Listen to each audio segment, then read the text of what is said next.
Welcome back to Sociology 227. This is David Harvey, video 1. In this video I've got 3 goals. In the first, I'm going to show you what Harvey borrows from Karl Marx. Next, I'm going to show you how he modifies those concepts and applies them to contemporary neoliberalism. Finally, I'll get you ready to do the readings. Let's do it. David Harvey is a Marxist geographer. In saying that, I mean he's interested in the spaces of capitalism, how they are uneven, and he does so using the terms Marx set out.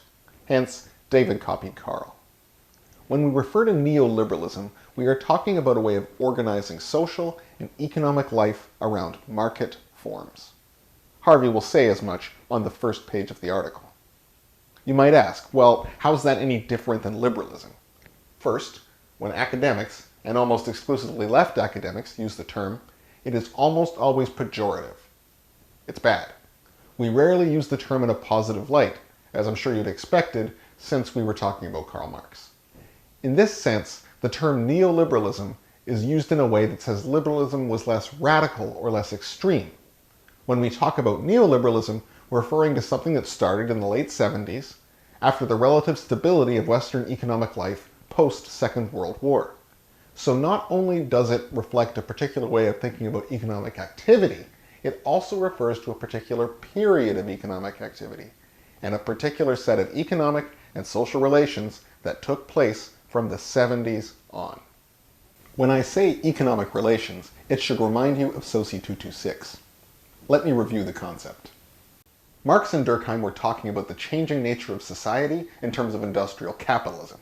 When we talk about neoliberalism, as Harvey is doing in this article, he is talking about economic and social structures that developed after those. Though they took place after, however, the structure of those relations remains somewhat the same. We still have a division of labor, and we still have the commodity form, and alienation, and so on and so forth, but just to a more advanced form. We have different kinds of commodities, and thus shape our lives around them differently. But the institutional structure of capitalism remains. Remember, labor, ideology, alienation, means of production, mode of production, all that stuff. We're keeping all that. Harvey says Marx got it mostly right, but we just need to update his concepts somewhat. The title of the Harvey piece is Neoliberalism as Creative Destruction. Well, what in the heck is creative destruction, if not an oxymoron? That term belongs to the work of famous economist Joseph Schumpeter in his book pictured here, Capitalism, Socialism, Democracy. It is a classic. If you continue to take courses in economic sociology, or the organization of work, or whatever, you're going to encounter it. Schumpeter uses the term creative destruction in reference to the dynamics of capital throughout history. His interest is in how particular innovations in production or technology will abolish the previous status quo, until the next series of innovations come around.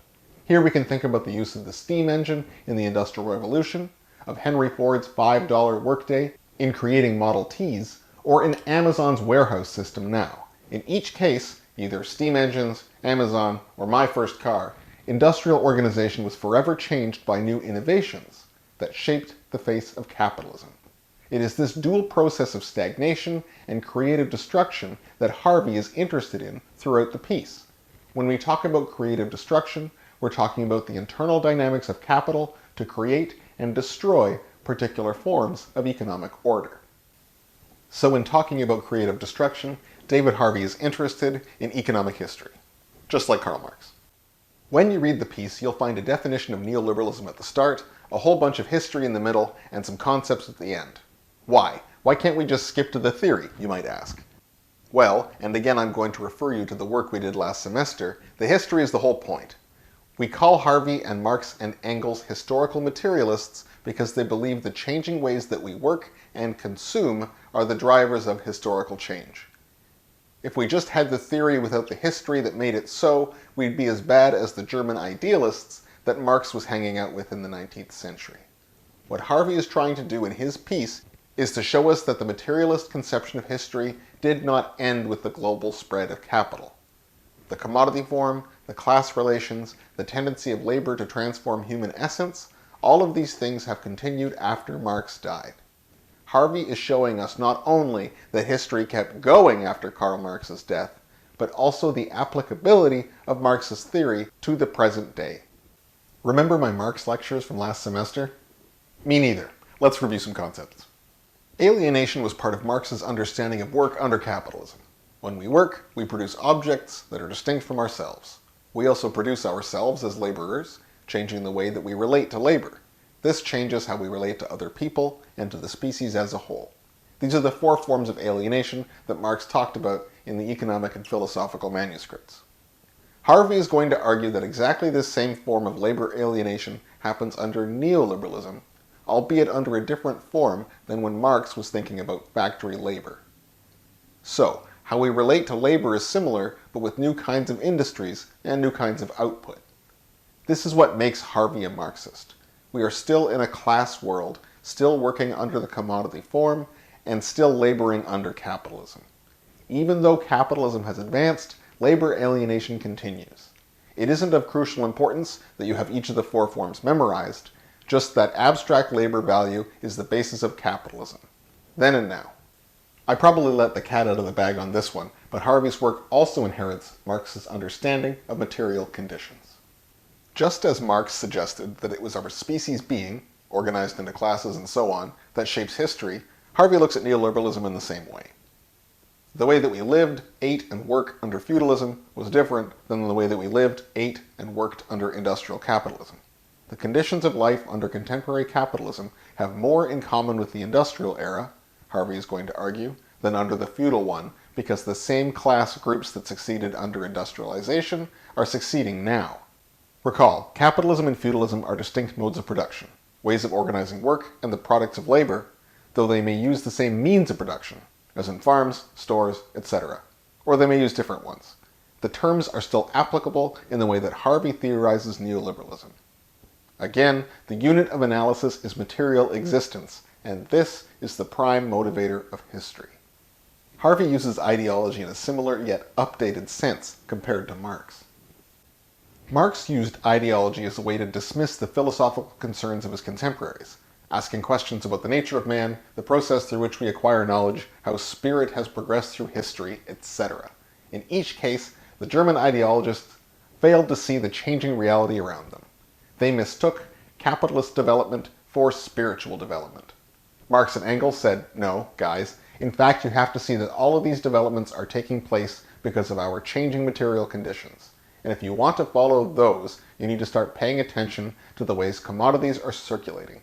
Recall the famous lines, hitherto men have always formed wrong ideas about themselves, about what they are, and what they ought to be. These are the first lines from the German ideology. Look at how people work, don't look at how they think about themselves. Harvey, as we will see, is taking a different approach to ideology.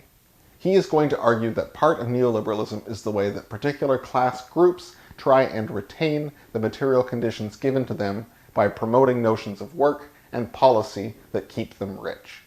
So he isn't using it in opposition to philosophical notions of idealism, but to economic theory and publicity campaigns that justify the status quo.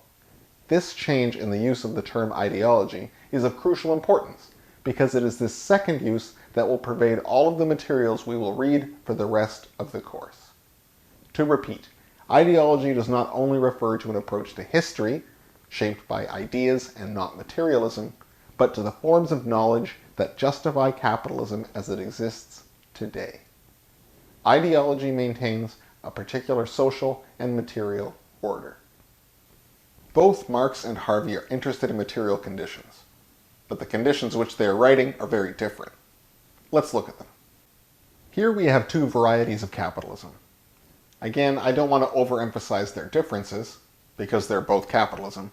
I suspect that the second column will seem far more relevant to you than the first, however. When I write the birth of capital there, we are talking about the ways in which the capitalist commodity form started to dominate the world. First, I want you to think about the place and industry where capitalism developed in Marx's time: England and textiles. We refer to the birth of capital because England was the first state to start tearing down the old order of feudalism, in terms of the new way of producing things and selling them according to the commodity form. The commodity form, as you recall, being the distribution and sale of things according to exchange value, rather than simply to use value. Though people had long used money to buy things, the exclusive circulation of goods according to exchange value occurs with the birth of capital. Now, capitalism is in a far different form when Harvey is talking about it. Things still circulate according to exchange value, but the transition has long passed. The type of things that are categorized as exchangeable has also changed, as you'll see in the third row of the chart. There are also significant differences in state form and geopolitics. Marx is writing in the age of empires. Many of the commodities, if they were in existence, were restricted to the internal economies of empires, as in the case of the Commonwealth. Imperial conflicts were rife and determined the form geopolitics would take. Things are, of course, different when we talk about the kind of states that exist today. The age of empires was one of direct control, as in the domination of satellite states by an imperial power. Contemporary neoliberal capitalism tends to, not in every instance, but tends to, refer to capitalist forms in nation-states, and often in democratic ones. Of course, you guys are going to say, what about China? And you're totally right. But in terms of the dynamics that Harvey is describing in the piece, the object of scrutiny is that of liberal democratic nation-states, with economic rights that typify liberal democracies. When he outlines the passage to neoliberalism, it is to these states, and not to large empires or non-democratic states, to which he refers. So think contemporary France, not its Napoleonic predecessor, or China. It has plenty of capitalism, but its historical trajectory is not the one that Harvey outlines in the piece. The last major difference between the two thinkers is economic form. For Marx, the 19th century English economy and the type of goods distributed within the 19th century English economy are the basis for theorizing capital. His capital is filled with examples of textiles. Things are, of course, very different in the type of economy that Harvey is talking about. With the transition to the post-industrial economy, we have new kinds of commodities that didn't exist in the early days of industrialization.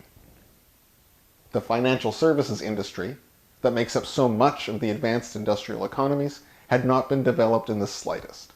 Now you can buy derivatives, futures, RRSPs, which have their roots in the same commodity form that Marx was talking about. Not only this, but the availability of financial products to the masses is another crucial component of this story. Or consider the case of Amazon, or other platforms, which we'll talk about in the next video. Again, I don't want to emphasize the change at the expense of continuity. The commodity form still dominates, and it is only the particular type of commodity that is shifted. Okay, you've got the background. Go do the readings.